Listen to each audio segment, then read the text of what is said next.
It is no secret that women are turned on by confidence and turned off by insecurity. In this video, I want to show you 9 social mistakes that make you look insecure without you even realizing it. They're things that women pick up on instinctively. In other words, if you're doing any of these 9 things in your interactions, you're turning women off consistently and horribly without even knowing it. That's why I want you to pay attention as I go over these 9 things. Note them down and make sure that you avoid them when meeting women you're interested in or talking to anybody that you're interested in. All right, so let's dive in. My name is Marni, and from here on out, I'm going to be your very own personal wing girl. And every week, I'll give you the no BS insider info about what women really want, plus the most effective methods to win over any girl you like. So just hit that subscribe button now so you never miss out on a video. So before I dive into these 9 social mistakes that make a man look insecure, I want to tell you about one more non-social thing that can make you look insecure. Not being able to hold or get an erection with a woman, which is why I'm going to shift this conversation from talking to you to talking to your penis. I want to tell you about my sponsor for today's video, which is Joy Mode. Joy Mode makes sure you never have to worry about looking insecure with women you are about to get down and dirty with. Joy Mode will keep you nice and hard with their all-natural and science-backed sexual performance booster that increases blood flow, firmness, stamina, and performance. Joy Mode was created because the products on the market, like prescriptions and over-the-counter gas station pills, which are terrible for you and they can hurt you in the long run. Joy Mode's sexual performance booster is like a pre-workout, but for sex. You take it anywhere from 45 minutes to 5 hours before you have sex, and you can expect to get one of the best erections of your life. Not only is this the only supplement that you'll need in the bedroom, but it also supports your blood vessels, cardiovascular health, athletic performance, blood pressure, and more. And men across the nation have turned to Joy Mode with over 1 million packets taken to elevate their sexual performance. So if you want to spice things up in the bedroom, boost your sexual performance, and support your overall heart health and quality of life, and do it naturally without nasty prescription drugs, then give Joy Mode a try. So go to tryjoymode.com/Marni or enter Marni at checkout for 20% off your first order. That is tryjoymode.com/Marni for 20% off your first order. Thank you, Joy Mode, for sponsoring today's video. All right, here are the 9 social mistakes that make you look insecure. Mistake number 1, poor eye contact. Every guy who struggles with women worries about finding the right words to engage women. They rarely consider how their weak eye contact is far more unsettling than anything they could say. At the bare minimum, you need to practice holding eye contact when someone is talking to you, because this reassures women, that you're listening and you're interested and not nervous. You can then work on casually breaking that eye contact every 5 to 10 seconds by looking past them or up and off to the side like you're thinking, but don't look down. Looking down to break eye contact is submissive, and it's a submissive gesture that conveys that you feel insecure or inferior in that moment, and women instinctively pick up on this. Most people do. Everybody does. Okay, finally, you can work on making eye contact when you're speaking, and this shows confidence that you expect to be heard, which will make women pay attention and respect you more, right? Mistake number 2, constant self-deprecation. Poking fun at yourself can be an effective way to make someone laugh and make someone like you.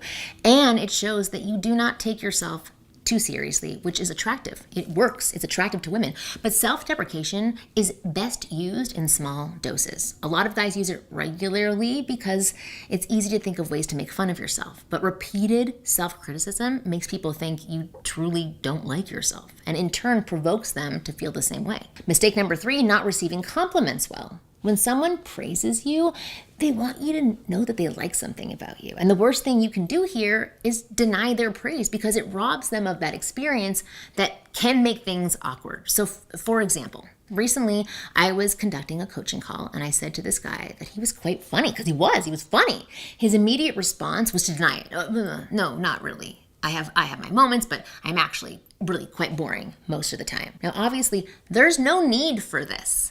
I know some people do this because they want to appear to be humble. However, downplaying or denying a compliment doesn't show much humility as much as it shows insecurity. And the best thing you can do when someone compliments you is a reply with a simple thanks. It shows that you appreciate what they said and found value in it. And it makes them feel more connected to you. Additionally, you could also give them a genuine compliment back. There's no need to play humble or turn it down. Mistake number 4, making fun of others. A lot of men put others down when trying to seem cool in front of women. Just like self-deprecation, occasionally joking about other people can totally spark a bond. I do it all the time, especially, when it's all in good fun. But when you start making this a habit, people recognize you're overcompensating for something. So for instance, if you're constantly making fun of another guy when talking to a woman, she'll start to think that you feel threatened by him, or you're just like a huge old douchebag. She might also feel like you're the kind of guy who likes to badmouth people. So you're going to do the same with her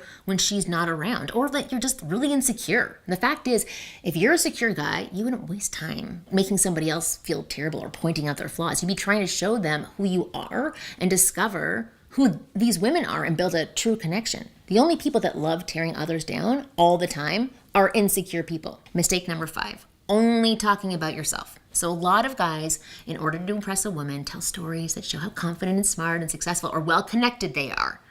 In moderation and when done tactfully, this is great. This is more than great. But when you're constantly talking about yourself or all the things that make you so great, you start to annoy people. Women and people in general either begin to see you as arrogant and self-absorbed, or they feel like your primary goal isn't to get to know them, but to seek their approval. Either way, it's highly unattractive. Share a story relevant to the conversation when it fits. Show your value 100%. And then give others the opportunity to share some of theirs. Even bring that out in them. If you're talking to a woman and you sense there's some rapport, ask her more about herself. Let her share some stories. And then you can continue to trade stories back and forth as appropriate. If she's excited about hearing more of your stories, let her draw it out of you. That's when you have total free reign to give her all the juicy details, and you get the benefit of showing your best qualities in the best possible way. Mistake number 6, bragging about your career. This is similar to the last one, but I've seen far too many guys make this mistake. So I wanted to touch on this separately. Look, if you've busted your ass to build a great career, you should be proud of your achievements. And there's nothing wrong with wanting to share them with women or a woman that you like, but you should do it with tact, like I mentioned in my previous point. Gloating about how much money you make or all the high-end perks you receive, it's like a turn-off to high-quality women. It shows them you attribute a big part of your worth to dollar signs rather than the work itself. Confident, rich men don't go telling women how rich they are. Only the insecure ones do. Secondly, if you're leading with or relying on your wealth to attract women, you'll attract some women for sure, but they'll be more interested in your money than you. You lead with money, you get money grabbers. So know the risk before you play the money card. Mistake number 7, downplaying your career. Okay, so here's the flip side. The other side of things, many guys are actually ashamed of their work. And for instance, you might think that what you do is nerdy or not cool enough for people, especially beautiful, attractive women. So when they ask you about what you do, you just brush it off or give a quick answer. But all you're doing is shutting people out and down and drawing attention to a job you feel insecure about. Despite what you believe, any career can be interesting when presented in the right way. If you just tell a woman you're a data analyst, it's not very engaging. She doesn't necessarily even understand the work or care about the numbers themselves. But if you explain what you research, what it's used for, why it's important to you, how it makes you feel, who does it benefit, and even relate to her everyday life, then that is highly engaging and paints you in a very positive light. All right, mistake number 8, apologizing for everything. I'm Canadian, so I do it naturally, but you don't have to. This might be one that's ingrained from you, as I said. Like Brits and Canadians do this. Maybe you say sorry when you think you sound stupid in conversation. Maybe you do it when you think you said something people didn't want to hear. And you might even apologize when someone else accidentally cuts you off while you're talking. I do this when I step on somebody else or bump into someone. It might not even be an expression of insecurity. It's just a habit. Again, I'm from Canada. I've had to work on this myself. But regardless of why you do it, excessive apologies show that you're insecure about conflict or think people are going to reject you. So save your apologies for when you are actually rude or visibly see that you have offended or hurt somebody. Don't apologize just to be polite or nice. Mistake number 9, hiding your interest in women. Sometimes you'll be talking to a woman you like and she'll call you out for trying to flirt with her or hitting on her. Your natural instinct might be to deny it. You don't want her to think you're a pervert or a creep or just no. What you don't realize is that often means she likes you back. She's starting the banter. She's testing to see if you're confident enough to admit it. And women are attracted to confident men who are unashamed of going after what they want. When you deny your interest, she knows you're being dishonest. She knows you're not secure enough with your romantic intentions to own up to them. It's a major turn off. There are so many better ways to reply as long as the underlying message conveys your interest in her, even if you're being a bit cheeky. So some examples of this are, of course I'm flirting with you. I thought that was totally obvious. Or you could even say, of course I'm hitting on you. It would be rude not to flirt with a girl like you. Not crazy. Making your interest known is one of the key steps in making a woman want you in a sexual way. In fact, it's the lack of doing this more than anything else that gets you friend-zoned. If you would like to know all of the steps to making women want you sexually, and there are 4 in total, you should click the link in the description below and check out my program, How to Become a Man Women Want. It gives you a clear overview of the 4 steps, the 4 S's for making women crave a sexual relationship with you, and it tells you exactly how to do it step by step correctly. If you just know and apply these 4 steps, you'll never get friend-zoned again, and that is a guarantee. And you'll naturally tempt women to start chasing you, can't even speak, for dates, relationships, and fun in the bedroom. To find out everything about how to become a man women want, just click the link in the description box below. I have created a special video that tells you all about this 4-step attraction system and shows you how it works. So just click the link below to see it now. Thanks for watching this video. I hope you found it useful, and I'll see you next week.